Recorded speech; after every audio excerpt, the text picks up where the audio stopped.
there's so many questions to this experience that we're living in. And we're never in a lifetime, in my opinion, this is just my opinion, going to exhaust them all.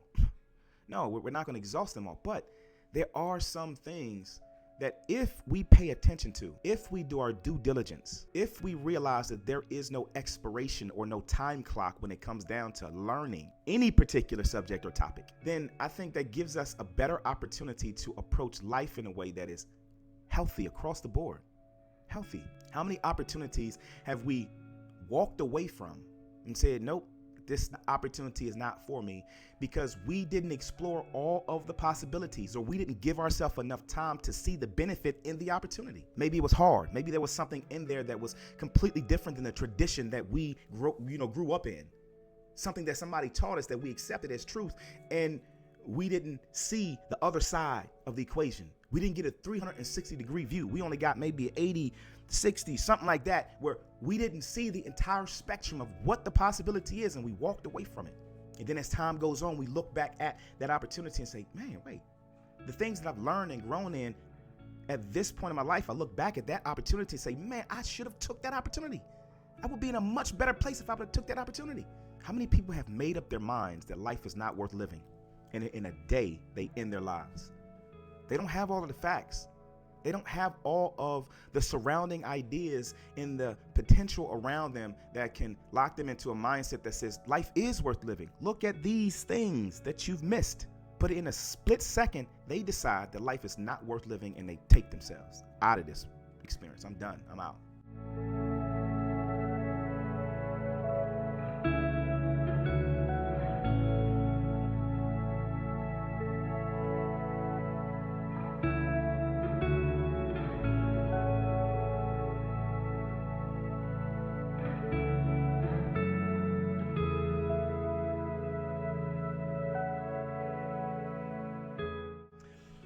What's up, everybody? This is Coach Moon. This is the 150 podcast, where we do not seek surface level change. We seek breakthrough. I'm going to jump right in today. We do celebrate Black History Month, and we're going to dive into that. But I want to start the conversation off by bringing up a conversation that I recently had with one of my nieces, Trinity. Was down in Maryland spending some time with my family, and I had an outstanding conversation, challenging conversation, thought-provoking conversation with my niece, Trinity. I think she's always been the type of individual that asks questions. She's never felt uncomfortable with challenging the status quo or challenging regular conventional thinking, traditional thinking. And I love that about her, because that's a heavy side of myself as well. The conversation was centered around a simple thought of the pursuit of truth. The pursuit of truth, which is a very big, deep conversation. It's not a conversation that you can get into with someone who tries to explore the depths of truth in a way where it's not on a surface level. You can't get into a conversation like that with someone like that without thinking a little deeper, without challenging your own presuppositions and generalizations, your own traditions, the way in which we see things, the way in which we've accepted things to be. You can get in conversation with someone who is traditional, someone who accepts the way everybody else thinks and the way that everybody else produces facts, and you can get away with basic level challenging or basic levels of information. Let me say it like that. That's the best way to say it, basic levels of information. But when you get in contact with someone who or have a conversation with somebody who's a deep thinker, somebody whose default on the inside, deep down inside, is to ask questions, not to say, okay, look, I'm just going to flow with everybody else. As I said, you can't get away with simple talk. This is the way that it is because I say so. This is the way it is because a group of people say so. This is the way it is because everybody accepted this as truth, so you need to accept this as truth. You get in a conversation with Trina, you're going to be like, all right, wait a second. Let me think about what I'm saying and why I'm saying it. And that's a good thing. It's a really good thing. Because me personally, I do not believe that the Creator wants us to be docile, wants us to be controllable by anything other than what makes him who he is, which is that he loves us. That's the core function that I see in this conversation. It's he loves us. Truth, though. Truth. What is truth? Let's look at the definition. The definition says here, truth is what aligns with reality, whether we like it or not. It is what is, not what we wish, imagine, or pretend it to be. Now we can stop there. That is really deep right there, but we're going to keep going. All right, we're going to go a little deeper. It says truth is an accurate representation of reality. What is real to you? What makes sense in our given experience in life. Truth is consistent, unchanging, and not dependent on opinion. Wow. Oh, okay, let me stop there. And the reason I want to stop is because let's think of this for a second. Unchanging, which means truth always is what it is and not dependent on opinion. So just because somebody's opinion of truth is something different than what it is, it doesn't mean that truth is going to change. Which begs the question, and this was, I think, the depth of the conversation that I had with my niece. If you're learning something new as you develop in your learning process, does that change truth? Or does that change your perception of truth? For example, you could believe that something is exactly what it is. For instance, let's talk traditional thinking in reference to religious thought. There was a time that people that I grew up around really believed that it was wrong.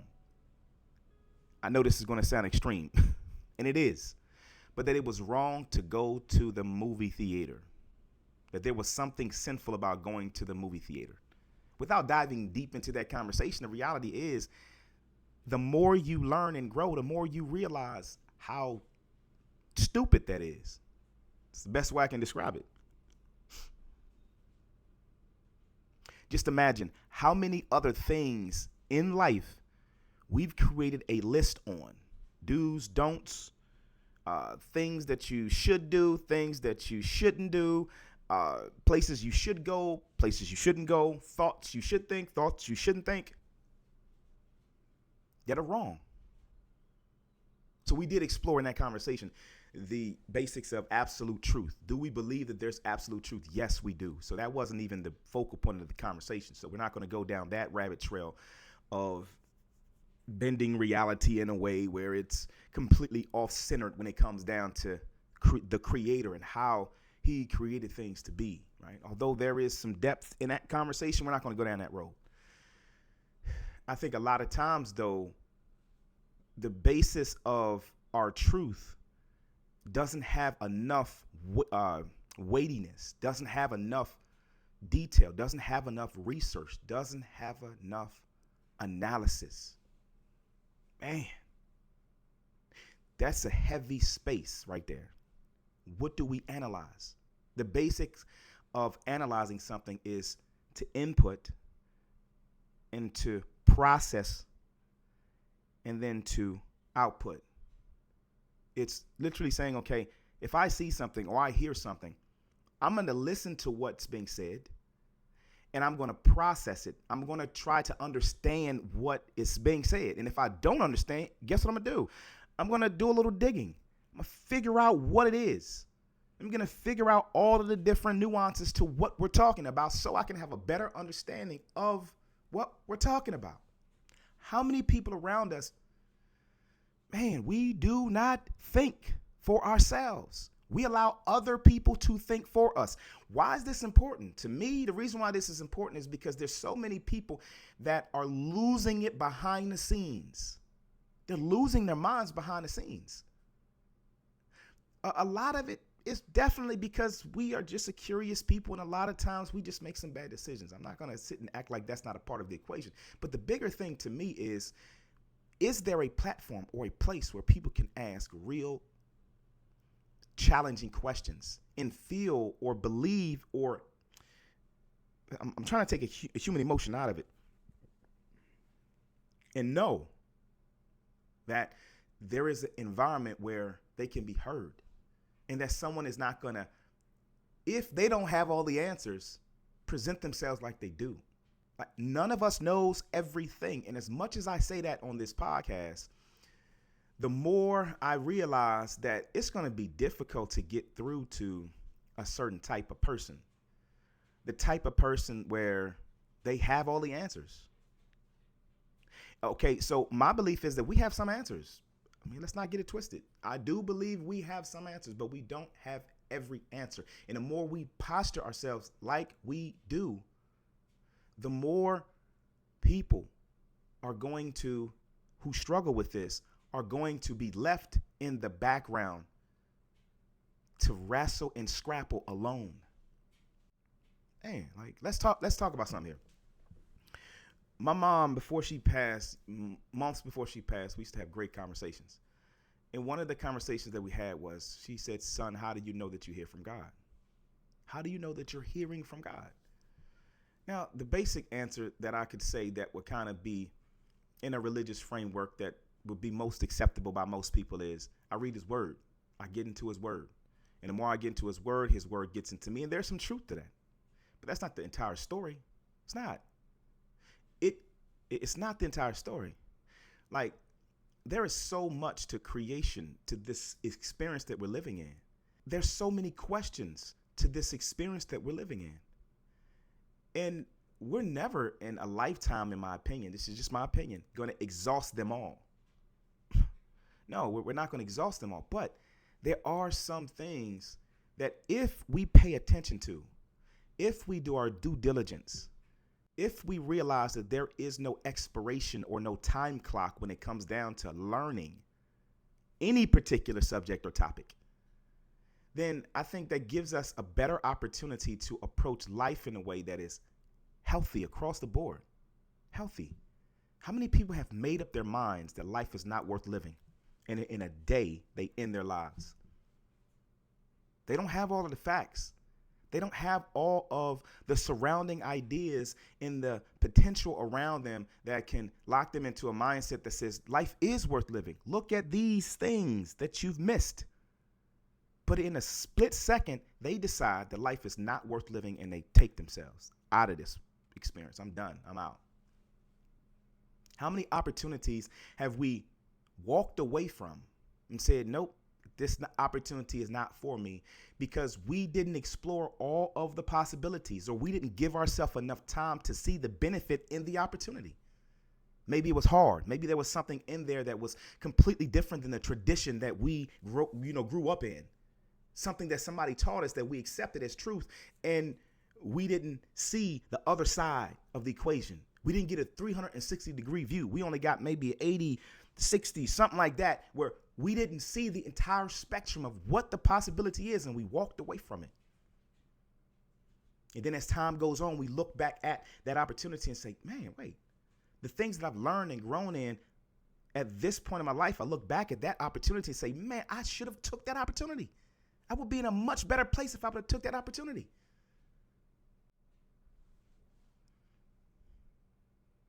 It's a deep conversation. It really is. Here on the 150 podcast, we focus ourselves on breakthrough. Breakthrough. It's like, I need to break free from things that keep me in bondage, from things that keep me locked up. That same conversation that I had kind of moved into another conversation that I had with my brother. That was a beautiful conversation. It was a great conversation. Love talking to my brother. But one of the things that we mentioned was some of the people that grew up around us that are as old as we are, and some even older, that are stuck and locked into these spaces where they just believe that that the sum total of their experience in life can't change. It can't evolve. It has to be the same. We have to walk around doing nonsensical things, thinking nonsensical things, and performing those thoughts on a daily basis. It's like some grown men and women are stuck. They look at the mistakes that they've made, the sum total of the things that happened in their past, and they write off any future that they have for themselves because that becomes their truth. Their truth is, this is who I am, this is who I'll always be, and I'm not going to change. And as a result, their life is a reflection. And it's sad to see. It's sad to see the mentality that a lot of people have on finances and how messed up we are in the head. Financial literacy is not important to us, and you can see it in our everyday life. You can see it. It's there. We spend more on things that give us instant gratification, things that we're not going to care about in a week or two, maybe a month or a year. The things that hold no real weight and value when it comes down to life, the most important aspects of life, and we're constantly doing it over and over and over and over again without realizing that there's nothing that we can pay to receive the deepest levels of joy and happiness. You don't have enough money. There is no money that can equate to that. The deepest levels. I'm not talking about the surface levels. Yeah, I got something. Yeah, it feels good that I'm better than this or da da da. I'm talking the deepest levels of joy, which means if I don't have anything, I still have joy. That's something that's way beyond the scope of what you have in your hand tangibly. But it's difficult to see. It's difficult for us to look in the mirror. I even look in the mirror at myself on a daily basis, and there's some things I look at every day that makes me feel uncomfortable. That's like, yep, that's you. That's been you for 10 years, 15 years, whatever, however long I've been dealing with those things that I'm talking about. And it's like, okay, are you willing to receive breakthrough in that area? Are you willing and ready? The truth is uncomfortable when it is fully exposed. There are some sides of truth that feel good, inspirational, look great. But then there's some sides of truth that do not feel comfortable. In fact, some of those things feel completely rejectable. I don't want to hear it. I don't want to see it. I hate to bring up movies, but one of my favorite series was The Matrix. And I remember the time when Neo was getting trained after he got out of the Matrix on what the Matrix was and the whole nine. And once he saw what reality was, he lost it. No, I don't believe this. He started tripping and bugging out. Nope, I don't. And one of his guys on the back, he's about to pop, and then he throws up. And then you can see in the next scene that he's like cycling in his head, like, all of this time, I've thought that this was the truth. The Matrix was the truth. And just to realize it's not, that's like mind blowing. How many of us live in that exact space, that exact reality in different areas of our lives on a daily basis? I don't have a lot of time. I don't want to spend a lot of time on this right now. But because this is Black History Month, and I do want to honor our ancestors for the things that God has allowed them to overcome, because I wouldn't even be here speaking to you right now if it wasn't for God giving our ancestors the grace and mercy and direction to fight for freedom. So I want to get into our character for today, which is, well, you know what? Let me back up. Let me just give a question real quick. Who do you know as the person that actually invented the light bulb or perfected the process of the light bulb? I was shocked when I realized the back end story. Most of us say Thomas Edison. Why? Because that is taught in schools. It's taught in school. There's commercials, there's brochures, there's motivational speaking and things of that nature that speak about Thomas Edison as being the guy who invented the light bulb. So as long as I can remember, as far as inventions go, he was the guy. Anytime, and he came off my tongue really quick, off my mind really quick, because that's what I was trained in. That's how I was taught. That's what I learned. Until information got a little bit more accessible, and you do a little research and you realize that Lewis Latimer, who was a black man, do your research, was the one who actually perfected the process to sustain the modern day bulb as we know it today. His name was Lewis Latimer.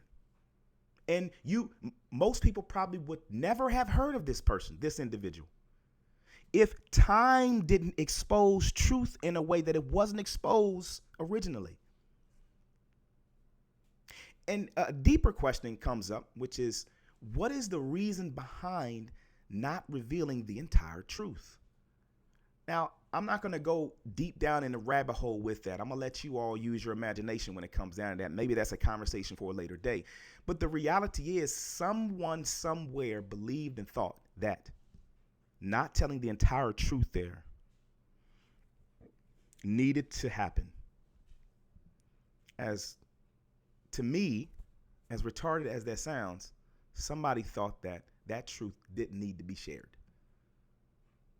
Now, we can talk about many different inventions of which we are going to talk about and that happened or that were created in the past by African Americans who were here, who were enslaved, who couldn't actually go through the process of owning a patent themselves. Well, Lewis Latimer also created a lot of patents as well, but I don't believe that he could ever attain a patent because that's just the rules and the laws of the land back in that day.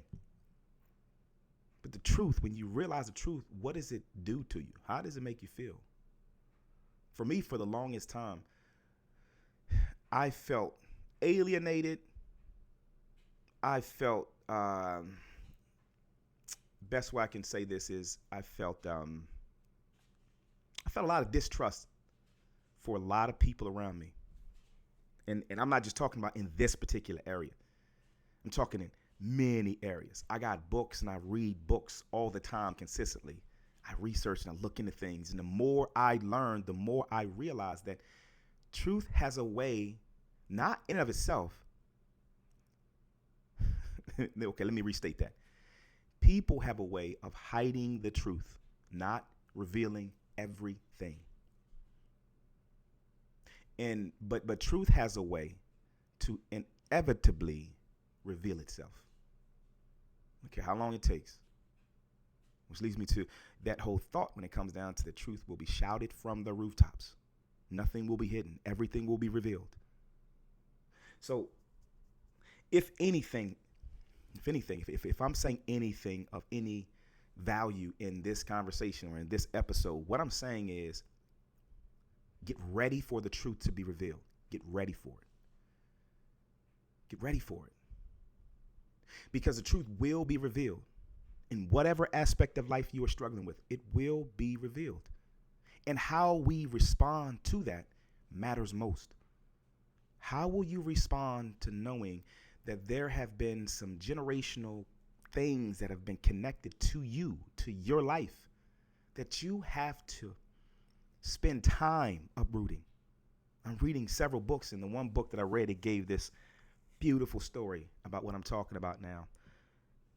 There was an older statesman and there was a younger statesman. The older statesman was walking the younger statesman through the woods, and the younger guy was pretty confident in himself. He was, pretty, vocal and, about his capabilities and abilities. And the older statesman said, all right, let me just teach this young guy a lesson real quick that I think we all need to know. And he said, all right, as they're walking through the forest, he says, hey, you see a little sapling on the ground? I want you to rip that up out of the ground. He walks over, he rips that up out of the ground. That was easy. So they continue walking, and he sees a sapling that's a little bigger. And so he says, rip that one out of the ground. He took his hand, he ripped that out of the ground. He says, oh, that's a piece of cake. He was just like, man, this is so easy. So then there was one that was a little bigger. And so he said, take that one out of the ground. And so he walks over, and now he takes two hands because it was a little bigger and the roots were a little deeper. And he was pulling and he's pulling and struggling a little bit, but then bang, he got it up. He said, no sweat, I got it. So then he took him closer to a sapling that was a little close to his height, bigger, deeper roots. And so the little guy goes and he grabs the sapling, and he's struggling and he's struggling and he's struggling, but he eventually pulls it out. And with a lot of work, a little bit of sweat on his brow, he turns around and he looks at the older statesman and he says, no sweat. So the older statesman says, good job, man. Excellent job. They continue to walk. And now the elder statesman takes him to a big oak tree. And he says, hey, I want you to uproot that one. The younger guy turns around and looks at him, and he says, I can't do that. And so he looks at him and says, why not? He says, look at this tree. Look how big it is. There's no way I can do that. And so the older guy turns around and looks at him, and he says, do not wait until your habits get so deeply rooted, your bad habits get so deeply rooted that you look at them like you're looking at this tree right now. And you're like, there's no way that I can uproot that. The reason why I'm telling that is because for most of us, we have allowed our bad habits to get us to that place. We've allowed our bad habits to get us to that place. And listen, that is a truth that hurts. I don't care how you twist it. If you've allowed yourself to create bad relationships in your life over an extended period of time, then those roots are go deep, where you may not even know what it means, know what it is. You probably have never experienced a good relationship. The same thing goes with finances, our relationship with finances. We have spent so much, we have wasted so much trying to impress people who don't give a crap about us, trying to make ourselves feel better, trying to validate ourselves through how we look and what's going on the outside of us, that we have no care about what's going on the inside of us, to the point now where our finances are jacked up, completely jacked up. Same thing when it comes down to our self-image, our image of ourselves. We have cared so much about what other people say about us, how other people look at us, that those roots have gone so deep into the ground that to get us to start valuing ourselves based off of who God made us is a tall task.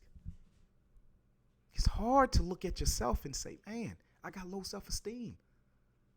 Everybody else around you is looking at you like, yo, he the man. Oh, yo, she the woman. They look good. Man, they're handling their business. They're strong. And yeah, you might have some of those elements around you, but you know that deep down on the inside of you, those roots go deep, and that you're hiding the whole real side of you that if you were to face, you will really heal. That is a struggle for all of us at some level in our lives. And the more we allow ourselves not to look at how deep those roots are in those different areas, the more we're going to walk past that tree just like the youngin did. No, that's too big. There's no way I'm going to be able to get that out. The reality is, if we're taking that analogy now going into the possibility of reality, that tree could come up. It's not going to come about, without any resources. It's not going to come out without any help. No, it's not. That kid's not going to be able to walk up to that oak tree and pull that oak tree out by the roots like he pulled those other saplings. It's not going to work. The truth is, he's going to need some help.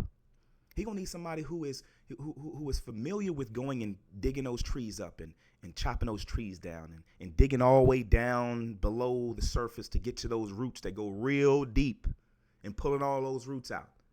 Some machinery, some tools, some people who have wisdom, some people who have an understanding that's beyond yours, some bodies of information that can give him a little bit more assistance on how to get the tree up. Truth is inexhaustible. It's inexhaustible. And it's okay to get help to navigate the truth in our lives. It's okay. It's fine. It's absolutely necessary if we want breakthrough. And the reality is, most people don't want breakthrough. They're okay where they are. They're comfortable in their space. And okay, that's where you are and that's where you want to be. Okay, cool. That's you. But for the ones who want breakthrough, it's going to take us to look at those deep-rooted trees that we have in our lives, to pray for and also get help, as much help as possible, to uproot those things in our lives. And to be okay with exploring our lives, exploring through the forest of our lives, seeing those trees that need to come up and other trees that we need to plant. Yeah, there's some trees that we do need to plant, and we do need the roots to go deep. Absolutely. Yep. So that's what I wanted to share, because I am challenged every single day, y'all. Every single day I'm okay with being challenged when it comes down to truth. Now, are there some absolute truths? Yes, I believe there are, but we're not going to go down that rabbit hole right now. We're probably going to go down that at a later time. But I do want to encourage the person out there that struggles with their identity, that struggles with the questions that you have. Man, is there truth? Is there something that needs to be dealt with? Is there something that I need to see or something that I need to understand? Is there something that I need to know? Explore. It's okay to explore. I explore every single day. When I realized that Lewis Latimer was the one who perfected the light bulb as we know it today, it made me angry at first, but I didn't stay there, because being angry is an emotion that God gives us, but he doesn't want us to live in that, because that'll mess your life up. Angry? But now what am I going to do about it? Now my understanding is different. My understanding is deeper now. It's like, okay, wait a second.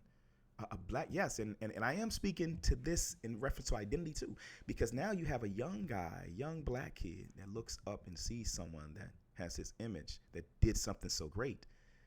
The instant talk that's in his head is, man, I can do that too, or I can do something like that too. If he did it, man, maybe I can do that too. So now it's not going back and just looking at our African American brothers and sisters as slavery was the beginning of who we are and who we were and the end all be all. No, it wasn't. And there's a lot more that we're going to cover, not just on Black History Month. We're in February, but not just in Black History Month, even in the months to come, because this is truth, y'all. And last time I checked, Jesus said it himself. He said, you will know the truth, and the truth will set you free. So, of course, we got to mention the truth of the gospel, because that's my framework of faith. I believe that Jesus is the way, the truth, and the life. No man cometh unto the Father but by him, Yeshua, Yahweh. It's my truth. That's what I believe. If you ever have a question about that, and maybe some people disagree, I get it. I understand. We can have a conversation on the side. I'm absolutely open to that. But we have to seek truth. For the rest of our lives, we're going to seek truth, y'all. For the rest of our lives, we're going to seek it. Get used to it. And get ready for truth to reveal itself, because there are some things that's happening in this world today where truth will be revealed. And I promise a lot of stuff is going to be shocking. A lot of it's going to be like, what? Are you serious? Absolutely. All right. Love y'all. I'm going to get off of here. Until next time, live 150. Praise God. Live 150.